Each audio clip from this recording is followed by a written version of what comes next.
Hey everyone, it's Ryan here with my Hell in a Cell 2017 review. I did fall asleep halfway through watching it. It wasn't through boredom, I generally was just tired. Like, didn't sleep much the day before. But overall, I think this was a great pay-per-view, especially for a struggling SmackDown.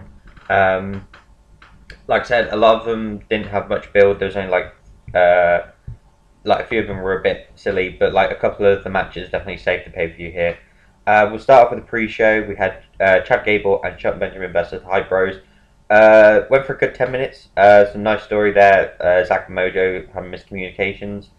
Um, I think no, yeah, because what I mentioned was Shelton was going to beat Zack for the pay dirt, which he hits him with it, but then Mojo helps him kick out, and then they go for the sort of clothesline power bomb thing. I don't know what they're calling it, to pin Zack again, I believe so.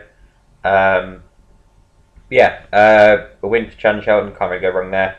I like that, like, again, I said this during my predictions, that it would be a way to build them towards the tag title scene. And the commentators going, oh, it's a big step up to go up to, the top level of tag team, blah, blah, blah, and all that stuff. We go on to the main show. It starts with the tag title match. Hands down, yet again, match of the night. New Day and the Usos once again proving that no matter how many times they face each other, they have new ways to keep it entertaining. Brilliant ways to tell a story. This one was absolutely vicious and brutal. There's at least 10 kendo sticks used. Xavier has like a multicolored, like a rainbow kendo stick. Big E straight away pulls out like a fucking steel chain. Don't really think he uses it that much though. Some amazing moments in there. There's a bit where Big E's sort of like on the outside of the apron, and one of the Usos is there as well, and he basically goes to super kick him. He catches him with Uranagi, and as he slams him down, Xavier Woods slides out of nowhere and sort of like hits a backstabber type thing. But I think he slightly messes it up because the way he lands on the knee, he's sort of holding his knee for a bit. The Usos get handcuffs, and they cuff Big E to one corner, and then they handcuff Xavier's hands together, and then they put him over the ring post, so he's basically just hanging there. They both get kendo sticks. One of them is literally just like hitting him every now and then Xavier kicks him, and at that point he throws another kendo stick to him, and they just fucking wail on him for ages. And then yeah, there's a lot of high fly moments, like some bits you're like, oh god, like because the way they just sort of like hit the cell wall when they kind of launch out the ring. What else was that? Big E eventually breaks three. This is a brilliant moment after he does, where he's just so enraged after seeing them beat the fuck out of Xavier, that he picks one of them literally from one end of the cell to the other, literally rams him straight into the cell. I was hoping that would be sort of like when it breaks or something. And then he picks him up again and rams him into the other Uso, which I thought was brilliant. There's a double splash on Big E. He kicks out. I think there's a midnight hour on. It's either midnight hour or it's just a big ending on one of the other Usos. They kick out. Eventually, it ends when they get a steel chair and they do the double splash straight onto Xavier with a chair, and they get the pinfall. And the Usos are now 5-time WWE Tag Team Champions. Like I said, I wanted the Usos to win because then they could build up Chad and Shelton. Later on, turns out Breezango might have something. But yeah, again, a phenomenal match. Can't really go wrong with those two. If there's some like form of handshake or something, this could easily be a contender for match of the year as well, especially tag team match of the year, followed by any other match those two have had. Next we have Rusev and Randy Orton. Again, it was good for like a nice 10-minute match or so. Rusev showing some dominance, being smart enough to move out the RKO. He goes for the accolade at one point, then Randy slips out, goes for another RKO, doesn't work. Randy slowly trying to work his way back. Does like his comeback, but like it's in bits. So he does the two clotheslines. He ducks. He goes for the slam, like the scoop slam, but Rusev holds onto the apron. I think he goes for some other move, and then I think he like goes for a super kick or something. Randy catches it, goes for an RKO. I think he blocks it, and then after that he pushes him into the apron and then catches him with a scoop slam. I think it's like the fourth attempt he goes for the DDT from the apron, gets it the fourth time. This is a brilliant moment by Rusev, which unfortunately doesn't work. So Randy Orton's going for his wake-up taunt, where he basically turns around and starts punching the ground. Rusev out of nowhere gets up and goes to lock in the accolade. But Randy Orton slips out of that, hits him an RKO, and Randy Orton wins, unfortunately. It's one of those weird things with Rusev. It's like they just brought him back a few months ago now, sort of on a losing streak. It's a bit like, what are you going to do with him? But yeah, Randy Orton beat Rusev in a solid match. Can't go wrong there. What was next? I think it was a US title match. So what happened during the pre-show? I said this in my predictions as well. This is what everyone sort of wanted for weeks, so it's kind of weird that it was just Baron and Styles to begin with. But Ty Dillinger goes to Daniel Bryan during the pre-show, shows the footage of him beating Baron on SmackDown the week before, and basically convinces him to make it a triple threat match. Now, I said, if AJ Styles was to lose the title, it would be by Baron pinning Ty in a triple threat match. I was putting it on Twitter, I was thinking, I'm going to change my prediction to Baron, and then I thought, no, I'll keep it as Styles for now, but if Styles is to lose the title, it would be through this type of match. And lo and behold, great match and everything. AJ Styles hits phenomenal forearm Ty Dillinger. Baron sweeps in, hits him out the ring, and pins Ty Dillinger to become the new United States champion. Again, it protects AJ Styles. He doesn't have to lose his title. He doesn't have to take the pinfall or submission to lose his title. Pretty much like what I said was going to happen. So yeah, at this point, I think I'm 2-2 because I had obviously Chad Shelton, and I had the Usos, and then Orton won, and then Baron won. I should have changed it to Baron, but something told me it's like, it's too easy though. And then lo and behold, they actually did it. Then we had Natalya and Charlotte, I believe we had. It went on for 5-10 minutes or so. I firstly during the US title match, so I was kind of just trying to skim through.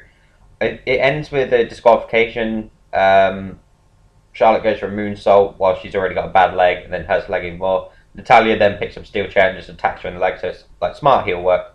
So yeah, Natalya retains. Unfortunately, I won't count that towards me because it was a Charlotte victory, so that means I'm 2-3 at that point. It then goes on to I think it was Jinder and Shinsuke next. How many matches? We've had 5. Yeah, I think it's Jinder and Shinsuke next. Again, very average match. I didn't really pay too much attention to it. All I know is that the Singh brothers again got involved to stop Shinsuke winning. I did say that was happening. That's why they should have put in Hell in a Cell match. But no, of course they did. So yeah, they had that. Jinder again retains through some slight distraction. Shinsuke goes for Kinshasa, misses, hits his knee. Jinder catches him. Not Kinshasa, sorry. The Colossus. 1, 2, 3. Jinder retains yet again. Shinsuke, yeah. I think all the hype for him is now going, and it's going to go even further with the fact he's beat Cena, he's beat Orton, and now he's lost twice to Jinder Mahal. I don't really know what you can say about that. Then the second to last match is Bobby Roode versus Dolph Ziggler. Dolph Ziggler comes out to no entrance at all, which is quite interesting considering that's literally all he's been doing for the past few weeks is copying other people's entrances. Here he's just like, I don't give a fuck, I'm just going to wrestle. It's an alright match. Sort of like what you expect when it's like, Bobby Roode and Dolph. Not much chemistry there. And for like a pay-per-view debut, sort of like with Mike Kanellis and Sami Zayn, it was sort of like, it was alright. But yeah, Bobby Roode, obviously easy outcome. He gets the victory. I believe that made me 4-3 at the point. And then straight afterwards, Dolph Ziggler attacks him and Zigzag just starts beating the fuck out of him. So Dolph sort of got the upper hand, which is a bit strange. I'm guessing it means their feud's going to continue. And then finally, Kevin Owens versus Shane McMahon. Again, another vicious match. Good 25-30 minutes, I think it was. With the whole Falls Count Anywhere thing, you could sort of tell it wasn't going to finish inside the ring. There is a moment where Kevin has Shane on the table and he's about to do a splash to it and he thinks, no, I'm not going to do that. So he goes to climb the cell. Shane slowly follows. They start brawling up there for about 5 minutes. I was like, go to his help, please. Have a pop a bow bomb through the cell. Pop a bow bomb through his help. And obviously they didn't do that. because obviously it's too dangerous. So Kevin Owens starts to climb back down. Shane starts following shortly after, and then starts hitting him. Kevin falls through a table. Shane then climbs back down. Instead of pinning him, decides, I'm going to put you on the other table now. He climbs all the way back up, and he goes for his elbow drop again, like at WrestleMania. But Kevin Owens moves out of the way, or so you think. Someone pulled him out of the way, and it turns out it was Sami Zayn of all people. I definitely did not see that coming, considering the fact that literally for the past year and a half they've been beating the fuck out of each other. It's going to be very interesting to tune to SmackDown, see what happened. I think it'll be Sami. Sami will probably either say he can, like, he still knows that Kevin Owens has some gun to him, and he's still his friend, or it would be the fact that he's been misused so much on SmackDown since coming over. Like, he was told he'd get so many opportunities, and literally he's been used for nothing. So I think that might be something to do with it. But it's going to be very interesting to see. Maybe we can have Kevin Owens and Sami Zayn tag team, and they could go for the tag titles down the line. Like, I would love to see that. But again, Sami Zayn out of nowhere pulls Kevin Owens off the table. Shane, again, like WrestleMania, just crashes straight through the table. After about a minute or so of like people trying to tend to Shane McMahon, like referees, the like medical staff and all that stuff, Sami then grabs like Kevin Owens, sort of just like drags him on top of Shane. And Kevin Owens gets the pinfall. It means I got 5 and 3 at the end, so I'm gonna have to buy the UK Championship when it's down in the sales. So yeah, like not as convincing as I thought it would have been. Like I would have preferred Kevin Owens beat the fuck out of Shane McMahon to the point that he was no longer able to compete. But again, if there's a Sami Zayn heel turn, you really can't go wrong there. Sami Zayn has been stale for ages, and something like this would have been definitely useful. And I'm very glad to see. I'm looking forward to see what will happen down the line with Sami and Kevin. Maybe more title opportunities, maybe other matches and stuff like that, and then working together. But overall, I'm going to give the pay-per-view a 7 out of 10. Like I said, 2 matches were really good, both Hell in a Cell matches. Everything else, like the US title match was good. Rusev and Orton was alright. Chad and Shelton versus the Hype Bros was alright. The other matches were a bit stale, and like I said, it's like I could have easily just like watched a highlights video instead for that one. But yeah, again, brilliant Hell in a Cell matches. Like some people get a bit disappointed. Like the last time they did it, it wasn't that. Well, I wouldn't say it wasn't that good. Obviously, the women's one was brilliant. But like before that, like early Hell in a Cell, they're sort of like, do they really need Hell in a Cell for these matches? Whereas these two, it was definitely appropriate. Yeah, I'm very excited to see what will happen on the following SmackDown. SmackDown hopefully will catch up some steam now. One thing I forgot to mention, I mentioned Breezango during the tag title match afterwards because they had a fashion files segment. Like it starts off like brilliantly because they have a picture of Cesaro when he's got his teeth out. They've written like Tooth Fairy 3. And then there was like 2 other superstars. It was Randy Orton and it was someone else, but it was literally just like allergic to sleeves or something like that because all they like to do is like wear sleeveless stuff. So they're like, place 2B has been solved and blah blah blah. And they get a knock on the door and it's like the Ascension just disguised as other people. But it's funny because it's like they've obviously got the blonde mustache and like the hair and all that stuff. Connor looks mostly fine. Victor still has like his half a face paint type thing on it, so it's like, it's not that good. But like he's got this like long blonde hair thing. He goes, we have a gift for you. Like basically hands him a tube. He goes, tube, tube. What if we got it wrong? It's like, no, the case is over. And they open it, it's the Ascension. It's like, we want to be your friends. And it's like, no, they're ugly and they suck and they're losers. And then they take this. It's like, we don't have to be that mean. They go and leave, and then still talking for a bit, and then they get a knock on the door. And they're like, we told you, Ascension, it's going to be a no. And they look down, and there's a case there. It's like, funny, it's a new case. They open it, it's like just a gold light, and it basically turns into Pulp Fashion, which, again, brilliant name for it. Like, it's one of those things where, like, it's gone on for too long now, and it's had that many gaps that you're sort of losing the momentum of it. Like, and again, if it leads to the Ascension, it's sort of like you just sort of rinse and repeat.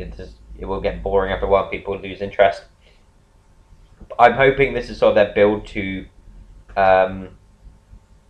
the tag title scene, hopefully, but we'll see where it goes from there. But that was my review of Hell in a Cell.